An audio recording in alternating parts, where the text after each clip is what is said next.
Sebelumnya, Assalamualaikum warahmatullahi wabarakatuh. Perkenalkan, nama saya Wafi Khalifatul Jannah dengan NPM 250332018. Di sini saya akan mempresentasikan laporan tugas pengantar teknologi informasi guna memenuhi tugas ujian akhir semester. Dosen pengampu Bapak Untoro Absiswanto STMTI. Yang pertama-tama, latar belakang. Soal, Anda adalah konsultan sistem informasi di perusahaan Segarmart, sebuah retailer produk segar, sayur, buah, daging, dan dengan 5 cabang di kota besar. Segarmart masih menggunakan proses manual untuk manajemen stok, pemesanan supplier, dan pelaporan penjualan. Manajemen mengalami kesulitan dalam 1. Monitoring stok real-time antar cabang, 2. Mengelola pemesanan dari supplier yang tumpang tindih, 3. Menganalisis tren penjualan untuk prediksi permintaan. Manajemen memutuskan untuk mengembangkan sistem informasi terintegrasi Segarmart atau SIT Segarmart dan meminta Anda melakukan analisis dan perancangan awal. Analisis dan kebutuhan sistem. 1.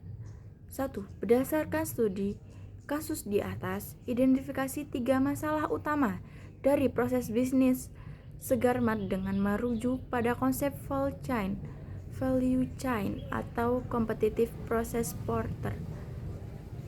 3 kasus utama dari proses bisnis Segarmart adalah logistik masuk. Yang pertama, logistik masuk. Adanya pemesanan supplier yang tumpang tindih karena manajemen masih manual.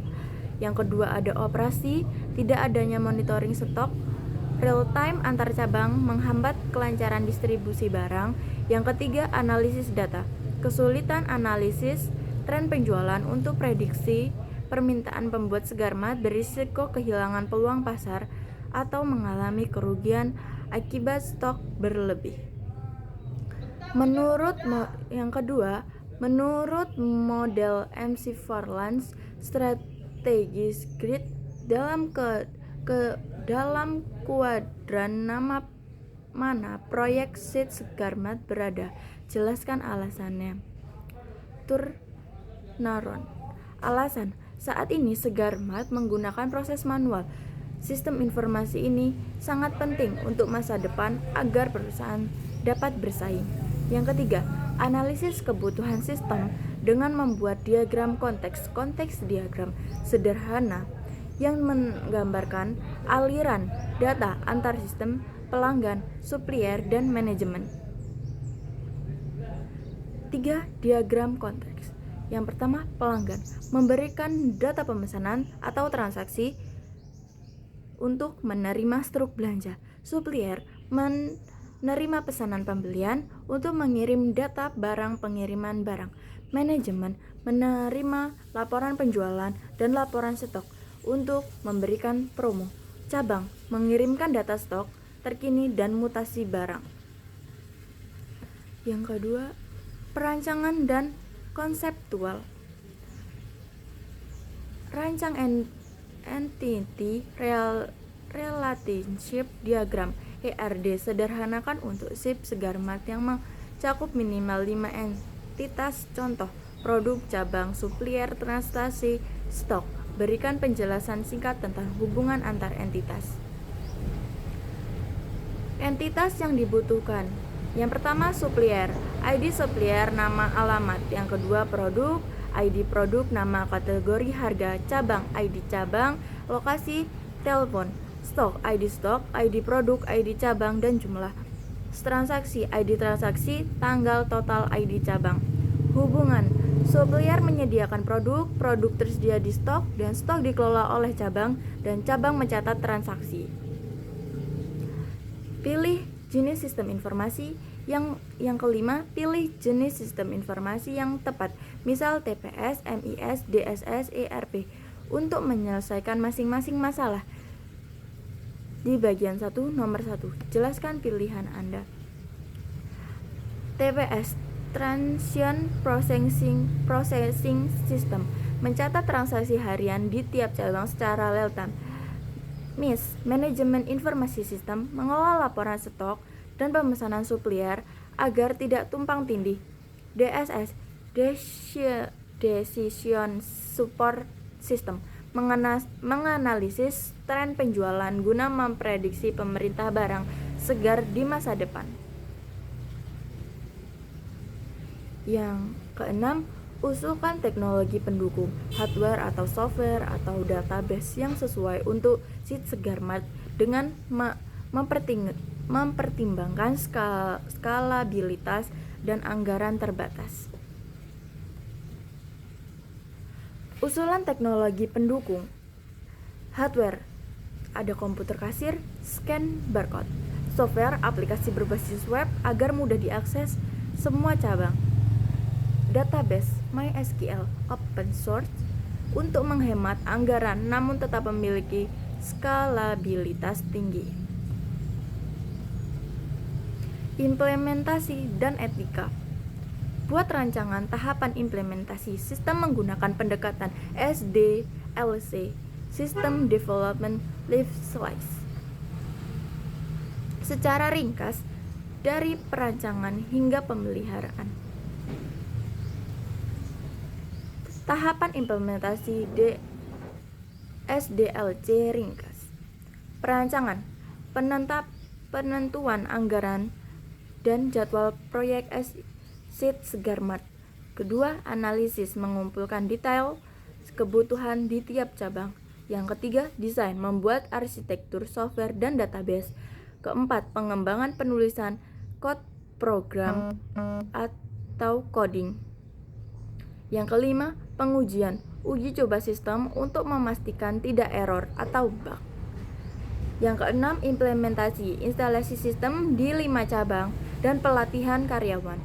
Yang ketujuh, pemeliharaan, pembaruan rutin dan perbaikan sistem jika ada masalah. Yang kedelapan, identifikasi 2 resiko implementasi yang mungkin terjadi, non-teknis dan teknis, serta strategis mitigasinya. Resiko implementasi dan mitigasi. Risiko teknis, koneksi internet antar cabang terputus. Mitigasi, menggunakan sistem offline freeze yang melakukan sinkronisasi otomatis saat internet stabil. Yang kedua, resiko non-teknis, karyawan menolak menggunakan sistem baru. Resistensi perubahan. Mitigasi, memberikan pelatihan intensif dan bagi pengguna yang aktif. Yang kesembilan, diskusi aspek etika dan sosial yang perlu diperhatikan dalam pengembangan SIT Segarmat, khususnya terkait privasi data supplier, pengurangan tenaga kerja manual. Aspek etika dan sosial. Privasi data. Yang pertama, privasi data. Perusahaan wajib menjaga kerahasiaan data kontrak dan harga dari supplier agar tidak bocor ke pihak pesaing. Kedua, tenaga kerja. Digitalisasi dapat mengurangi peran manual. Perusahaan harus melakukan reskilling, pelatihan ulang karyawan agar mereka bisa mengoperasikan sistem atau pemindahan ke bagian layanan pelanggan. Daftar referensi Laudon KC dan Laudon JP 2021. Manajemen Informasi Sistem, Manajemen the Digital Frame digunakan sebagai referensi utama jenis sistem informasi TPS, MIS, dan DSS. O'Brien J. A. dan Marx GM 2011. Manajemen Informasi Sistem digunakan untuk analisis resiko implementasi strategis mitigasi. Porter ME 1985. Competitive Advantage digunakan sebagai dasar analisis flow chain dan kompetitif proses pada masalah bisnis Segarmat. Daftar referensi Laudon KC dan Laudon JP 2011 digunakan sebagai referensi utama jenis sistem informasi TPS, MIS, dan DSS. O'Brien J. A. dan Marx G. M. 2011 digunakan untuk analisis resiko, implementasi, dan strategi mitigasi. Porter ME 1985 Competitive Advance digunakan sebagai dasar analisis flowchart dan competitive forecast pada masalah bisnis segar match. Sat Ziger, JW, Jackson RB, dan Burt SD 2016 Sistem Analisis dan Desain a Chain Word digunakan untuk referensi perancangan ERD, diagram konteks, dan tahapan SDLC. Sekian presentasi dari saya ucapkan terima kasih. Saya akhiri, wassalamualaikum warahmatullahi wabarakatuh.